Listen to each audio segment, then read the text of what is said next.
Good morning, Vietnam.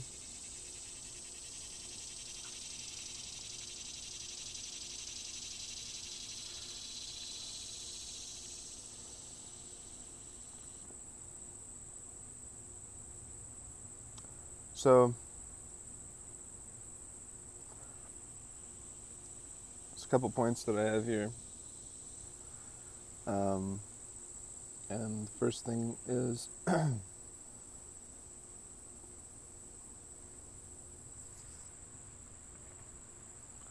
that the narc and the narc victim both share one thing in common. They're both addicted to trying to control the unknown. And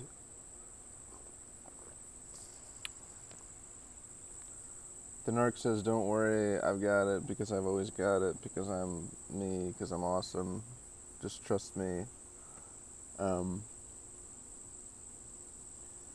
The narc victim says, well, I did trust you and a bunch of bad stuff happened and it was really messed up and not doing that again, so I think I'll try to control it all myself. And here's the thing.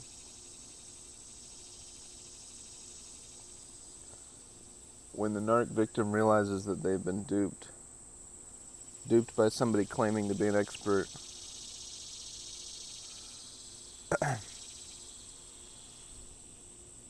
nice peanut butter stain on my shirt there. They've been duped by somebody claiming to be an expert, and they feel angry. Not only angry, but foolish, or humiliated, you know. And then they go into reaction mode. It's like, okay, well, now for real, I'm going to control all of it, and I'm just going to get this narc out of my life forever, you know. And it's just like, the confusing thing is that both the narc and the narc victim are addicted to trying to control the unknown. So,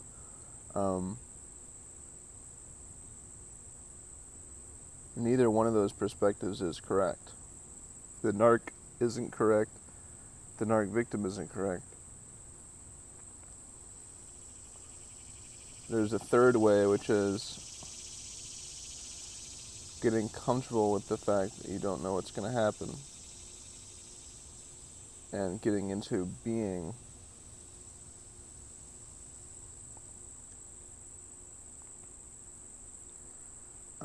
Instead of doing.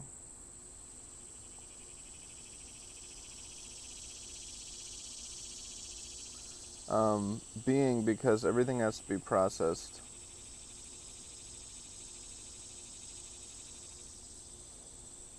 If something comes up for you in your consciousness, say when you're meditating, you say, no, I can't deal with that, can't deal with that, get that, no, I can't, I just can't, I'm sorry that I just can't deal with, right? That's holding you back from being. And you're basically saying this memory and this experience is so powerful and negative that even the suggestion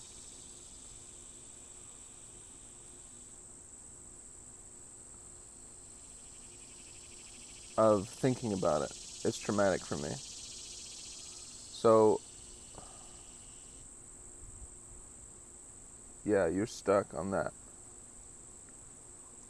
So when this feeling comes up of like, I was duped, I was tricked, I feel humiliated, what do I do with that feeling? Is it true? Did the narc really do it? Or did you do it to yourself by not loving yourself enough?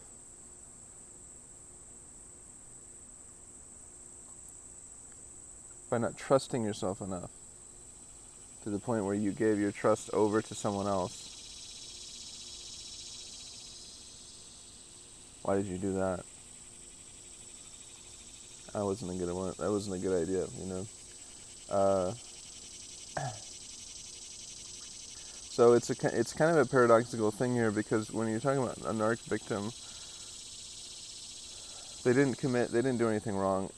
they didn't commit any crimes, so to say, except for the crime of not treating themselves well or not loving themselves. So then this reaction comes on where you're like, God, I've been so stupid, I've been so neglectful, and then you start beating yourself up, and it's like it's like you're chasing your tail, because the problem to begin with was that you didn't love yourself, you didn't trust yourself, and now you're beating yourself up and going into reaction. And the Narc, of course, is more than happy to reinforce that. But keep in mind that they're just as confused about how to deal with the unknown as you are. They've just found a way to basically get other people to deal with that unknown for them through these means of control that are outwardly turned. Um,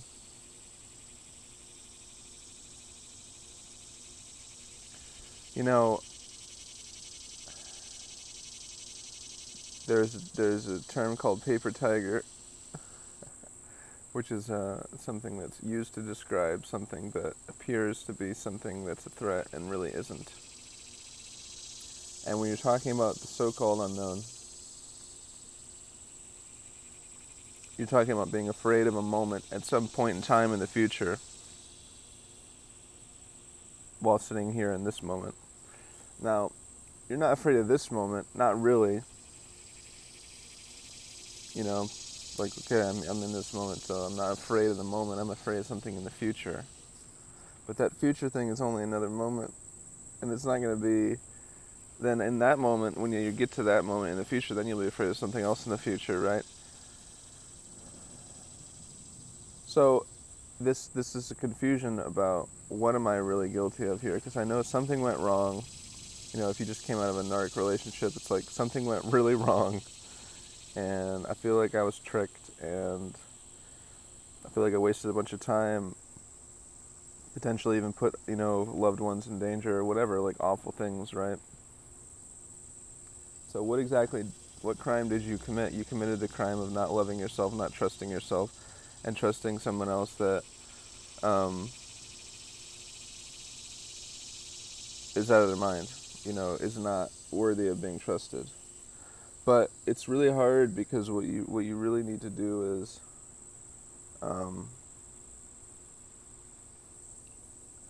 essentially you have to turn this narc system around on the narc. That's the only way. I mean, you really have to see them the way they see you, because they're projecting onto you. Everything that they see about you is them.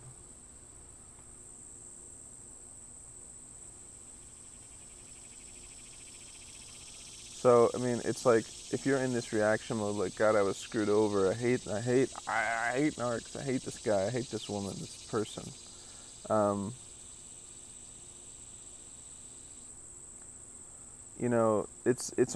It's all in the realm of human experience. It's all happening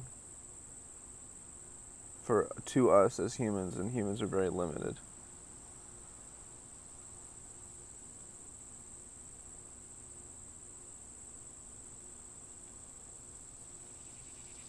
So you have to always remember is that anything that comes up for you in your consciousness is automatically suspect. Not one way or the other, but just suspect. Not like it's totally wrong or totally right. It's just like, be a little bit skeptical of whatever is in your brain that comes up for you, in your mind. Skepticism. And be aware of any thoughts that are unnecessarily or overly critical of yourself, because those are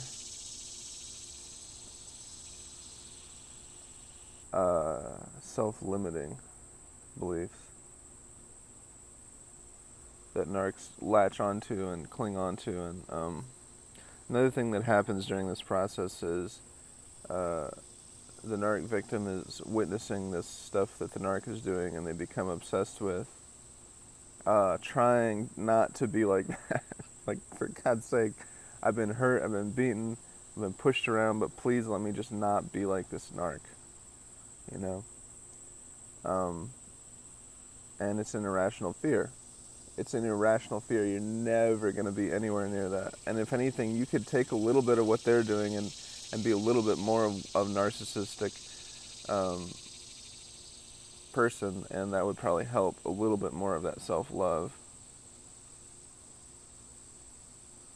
Um, but, you know, genuine self-love, not this sort of weird fake self-love. But I think the point is true that uh, both the narc victim and the narc are in particularly difficult positions when it comes to this concept of the unknown and coping with the unknown. Having been shown the dangers of not knowing what you're doing, not being able to control the unknown, having seen that vividly, and it's like, okay, now what? Now what do I make? Now what do I do to make sure that doesn't happen again?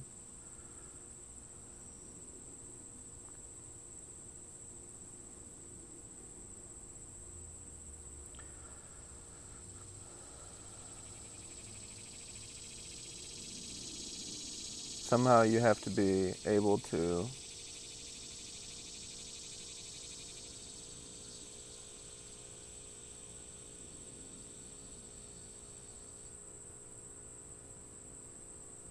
get comfortable with this concept of the unknown without having a strong standpoint. I must have it be this way. It has to be this way. The outcome must be this way, or else I will forever be upset. Right? Getting comfortable with just like saying, like, I don't really know what the outcome's going to be. I'm going to do my best, and we'll see. You know?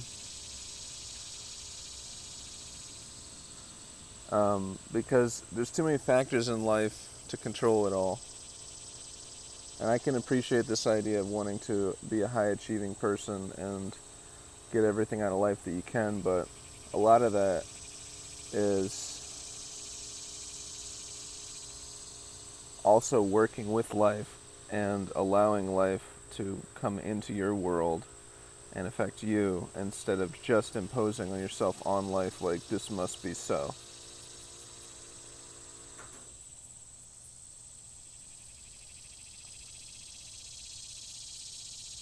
Because the narc isn't going to change.